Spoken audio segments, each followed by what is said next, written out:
ইরানে ট্রাম্পের হস্তক্ষেপ কামনা রেজা পাহলভির। ইরান জুড়ে বিক্ষোভের আগুন, তেহরানে এক রাতেই নিহত 2 শতাধিক। ইউরোপ সিরিয়াকে যথাসম্ভব সহায়তা করবে ইউ প্রধান। যে কোনো মূল্যে গ্রিনল্যান্ড দখলে নেব ট্রাম্প।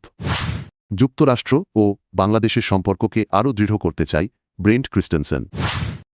ইরানের শেষ শাহের নির্বাসিত পুত্র রেজা পাহলভি মার্কিন প্রেসিডেন্ট ডোনাল্ড ট্রাম্পের কাছে জরুরি হস্তক্ষেপের আহ্বান জানিয়েছেন। তিনি ট্রাম্পকে ইরানে চলমান সরকার বিরোধী বিক্ষোভকারীদের পাশে দাঁড়ানোর অনুরোধ করেন। সামাজিক যোগাযোগ মাধ্যমে দেওয়া এক বার্তায় রেজা পাহলভি বলেন, ইরানের জনগণ স্বাধীনতার জন্য রাস্তায় নেমেছে। এখনই আন্তর্জাতিক সহায়তা প্রয়োজন, তবে তিনি কী ধরনের হস্তক্ষেপ চান তা স্পষ্ট করেননি। তিনি আরও দাবি করেন ট্রাম্পের কড়া অবস্থানের কারণে ইরানের নিরাপত্তা বাহিনী কিছুটা সংযত রয়েছে, তবে সময় অত্যন্ত গুরুত্বপূর্ণ বলেও সতর্ক করেন তিনি। অন্যদিকে ইরানের সর্বোচ্চ নেতা আয়াতুল্লাহ আলী খামেনি বিক্ষোভের মুখে কোনোভাবেই পিছু হটবে না বলে ঘোষণা দিয়েছেন। রাষ্ট্রীয় টেলিভিশনে ভাষণে তিনি বলেন, মার্কিন প্রেসিডেন্ট ট্রাম্পের হাত ইরানিদের রক্তে রঞ্জিত। খামেনি অভিযোগ করেন ইরানের বিরুদ্ধে ইসরায়েলি হামলায় যুক্তরাষ্ট্রের সমর্থন রয়েছে এবং ট্রাম্পের পরিণতিও একদিন ক্ষমতাচ্যুত রাজতন্ত্রের মতো হবে বলে হুঁশিয়ারি দেন। সব মিলিয়ে ইরানের চলমান বিক্ষোভ ঘিরে আন্তর্জাতিক অঙ্গনে নতুন করে উত্তেজনা বাড়ছে। ইরান জুড়ে সরকার বিরোধী বিক্ষোভ দ্রুত ছড়িয়ে পড়েছে। তেহরানে শুরু হওয়া এই আন্দোলন এখন দেশটির সব 31 প্রদেশে বিস্তার লাভ করেছে। মার্কিন সাময়িকী টাইম ম্যাগাজিনের প্রতিবেদনে বলা হয়েছে, শুধু রাজধানী তেহরানেই এক রাতের সংঘর্ষে 200 জনের বেশি বিক্ষোভকারী নিহত হয়েছেন। নাম প্রকাশে অনিচ্ছুক এক চিকিৎসকের বরাতে জানানো হয়েছে, তেহরানের 6টি হাসপাতালে 206 জনের মৃত্যুর রেকর্ড রয়েছে। অধিকাংশই গুলিবিদ্ধ হয়ে মারা গেছেন। প্রতিবেদনে বলা হয়, বৃহস্পতিবার রাতে বিক্ষোভ তীব্র হলে নিরাপত্তা বাহিনী ব্যাপক গুলি চালায়। উত্তর তেহরানের একটি পুলিশ স্টেশনের সামনে মেশিনগানের গুলিতে অন্তত 30 জন আহত হন। নিহতদের বেশিরভাগই তরুণ। টাইম ম্যাগাজিন জানিয়েছে, হতাহতের তথ্য স্বাধীনভাবে যাচাই করা সম্ভব হয়নি, তবে তথ্য সত্য হলে এটি বিক্ষোভ দমনে ইরান সরকারের কঠোর অবস্থানের ইঙ্গিত দেয়। এদিকে বৃহস্পতিবার রাতের ঘটনার পর শুক্রবারও তেহরান সহ বিভিন্ন শহরে হাজার হাজার মানুষ আবার রাস্তায় নেমেছেন। সব মিলিয়ে ইরানে চলমান বিক্ষোভ ঘিরে পরিস্থিতি আরও উত্তপ্ত হয়ে উঠছে। ইউরোপীয় কমিশনের প্রধান উর্সুলা ফন ডার লায়েন জানিয়েছেন, সিরিয়ার পুনর্গঠন ও পুনরুদ্ধারে ইউরোপ সর্বোচ্চ সহায়তা দেবে। শুক্রবার দামেস্কে সিরিয়ার প্রেসিডেন্ট আহমেদ আল সারার সঙ্গে বৈঠক শেষে তিনি এ কথা বলেন।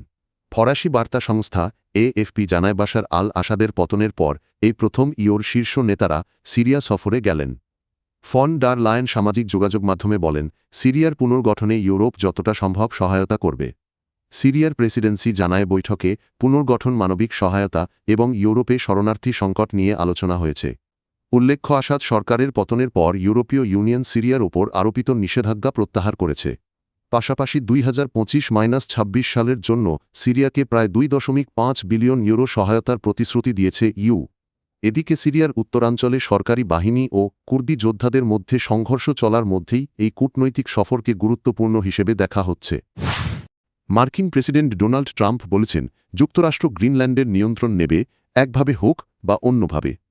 তেল শিল্পের শীর্ষ নির্বাহীদের সঙ্গে বৈঠকে ট্রাম্প জানান, আমরা গ্রিনল্যান্ড নিয়ে কিছু করতে যাচ্ছি, তারা পছন্দ করুক বা না করুক, কারণ আমরা না করলে রাশিয়া বা চীন সেখানে প্রভাব বিস্তার করবে, আর আমরা চাই না তারা আমাদের প্রতিবেশী হোক। তিনি আরও বলেন, সহজ উপায় সম্ভব হলে ভালো, না হলে কঠিন উপায়ও করা হবে। গ্রিনল্যান্ড কেন যুক্তরাষ্ট্রের প্রয়োজন এ প্রসঙ্গে ট্রাম্প বলেন, মালিক হলে রক্ষা করা যায়, লিজ নিয়ে নয়, মালিক হতে হবে। এর আগেও ট্রাম্প একাধিকবার গ্রিনল্যান্ডকে যুক্তরাষ্ট্রের অংশ করার আগ্রহ প্রকাশ করেছেন। হোয়াইট হাউস জানিয়েছে, প্রয়োজনে সামরিক বিকল্প বিবেচনায় রাখা হচ্ছে। উল্লেখ্য, গ্রিনল্যান্ড বর্তমানে ডেনমার্কের স্বায়ত্তশাসিত অঞ্চল। ন্যাটো চুক্তি অনুযায়ী দ্বীপটির প্রতিরক্ষার দায়িত্বে রয়েছে যুক্তরাষ্ট্র। বাংলাদেশে নিযুক্ত যুক্তরাষ্ট্রের নতুন রাষ্ট্রদূত ব্রেন্ট ক্রিস্টেনসেন যুক্তরাষ্ট্র বাংলাদেশ সম্পর্ক আরও দৃঢ় করার অঙ্গীকার করেছেন।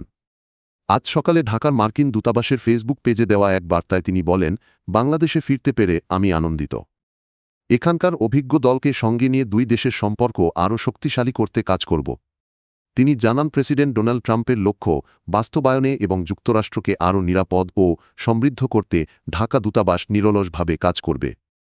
মার্কিন পররাষ্ট্র দপ্তরে তার শপথগ্রহণ অনুষ্ঠানে উপস্থিত ছিলেন বাংলাদেশের জাতীয় নিরাপত্তা উপদেষ্টা ড খলিলুর রহমান। আগামী 12 জানুয়ারি ব্রেন্ট ক্রিস্টেনসেন ঢাকায় পৌঁছাবেন। তিনি ঢাকায় যুক্তরাষ্ট্রের 18তম রাষ্ট্রদূত হিসেবে দায়িত্ব নেবেন।